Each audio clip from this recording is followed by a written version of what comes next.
Very warm welcome to another newspaper reading lesson and thank you so much for showering your love. क्योंकि आप लोगों ने इस चीज को पसंद किया, that's why I have come up with this new video on newspaper reading and hope you like this video as well.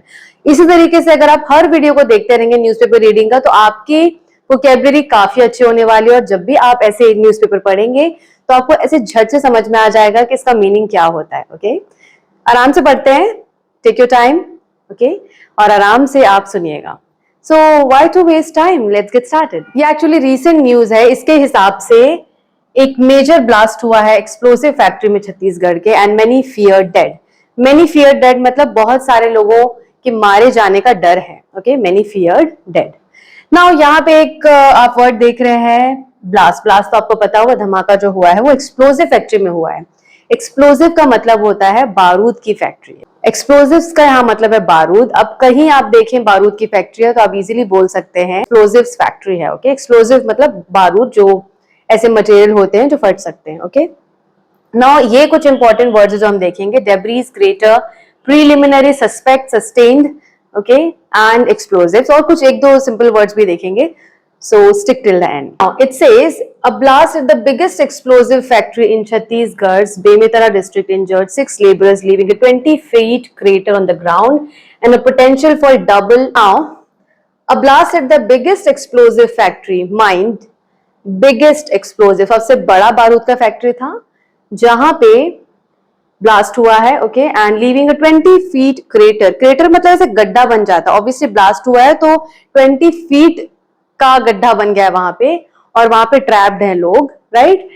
And there is a potential for double digit death. Double digit मतलब 10 से ऊपर death हो सकते हैं, 10, 11, 12. तो इस तरीके से अच्छे वर्ड्स में लिखा जाता है double digit deaths. Okay, now you can see here several fear dead and at least 6 labours sustain injuries. अगर इंजरीज से बच गए तो आप बोलोगे सस्टेन्ड इंजरीज. अगर आप मर गए, उससे इंजरी हुआ, कुछ गोली वोली लगी, राइट, तो आप बोलोगे ही सक्कम्ड टू डेथ. तो मैं यहाँ पे इस वर्ड को देखिए आप, सक्कम्ड. अगर उस इंजरी को नहीं सह पाया, ही सक्कम्ड टू डेथ. अगर वो बच गया, he sustained to the injuries. Okay, the number of casualties isn't clear yet as the administration police teams are rushing to the spot. अब पहले देखते हैं कैजुअलिटीज. कैजुअलिटीज मतलब क्या क्या नुकसान हुआ है. हो सकता है वो चीजों को नुकसान हुआ हो या आपके इंसानों को. तो हानि जो होती है उसको हम बोलते हैं कैजुअलिटीज, अगर कोई इंसिडेंट होता है. Okay, casualties. Repeat after me, casualties, जो है. Okay, now next one, rushing to the spot मतलब जल्दी से कहीं किसी जगह पर जाना, भागकर जल्दी से पहुंच जाना. Okay, I rush to the spot to see the injured patient मतलब मैं जल्दी से वहां पे गई उस जगह पे जहां पे एक्सीडेंट हुआ था. Okay, I rush to the spot. तो इस तरीके से इस वर्ड का आप यूज कर सकते हैं. You can see Bemetara collector Ranbir Sharma said that he was on way to the spot of the incident and said that as per the preliminary information 6 persons were reported injured. Now जब वो रास्ते में कोई होता है तो आप बोलोगे on my way, right? अगर कोई आपसे पूछे कि आप कहाँ हैं, जल्दी आओ, तो आप बोलोगे मैं रास्ते में हूँ, आ रहा हूँ. Okay, I'm just coming, I'm on my way. She is on her way. वो रास्ते में ही है destination के. Okay, now the next one is preliminary. तो कोई भी इंसिडेंट होता है तो उसमें ना प्रारंभिक या स्टार्ट में कोई इन्वेस्टिगेशन होता है, उसे बोलते हैं प्रीलिमिनरी इन्वेस्टिगेशन. सो अभी का जो इन्वेस्टिगेशन है ब्लास्ट के बाद, उससे ये पता चला है कि 6 पर्सन्स पाए गए हैं तो रिपोर्टेड इंजर्ड. ओके, रिपोर्टिंग हुई है तो इतने लोग घायल हो गए, ये पता चला है, दे रिपोर्टेड इंजर्ड. तो इस तरीके से आप यूज करोगे वर्ड का. ना इंस्पेक्शन का मतलब आपको पता है, इंस्पेक्ट द स्पॉट. स्पॉट मतलब जहां पे कोई काम या इंसिडेंट या कोई भी चीज घटना हुई है, right, that is the spot. And again आप देख सकते हैं यहाँ पे, the incident occurred when labourers were preparing to begin work for the day and a massive blast took place leaving a 20 feet crater.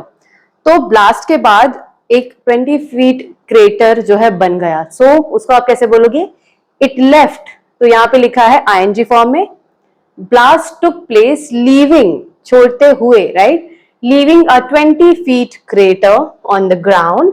and ऐसा suspect किया जा रहा है, शक किया हमें, suspected that many people are trapped under the debris. जब भी कोई earthquake आता है या कुछ भी हानि होती है, इंसिडेंट होता है, तो जनरली टूटा फूटा डेब्री मलबा सा बन जाता है, तो उस मलबे को बोलते हैं हम डेब्री, और कोई इसके अंदर फंस गया है, so he is trapped. For example, there was an earthquake and many people are reported to be trapped under the debris, or many people are suspected to be under the debris. तो उस मलबे के अंदर फंसे हुए हैं. Okay, trapped. तो trapped होना मतलब फंस जाना. Okay, debris मलबा. Now एक और बहुत इंपॉर्टेंट वर्ड बताती हूँ मैं आपको.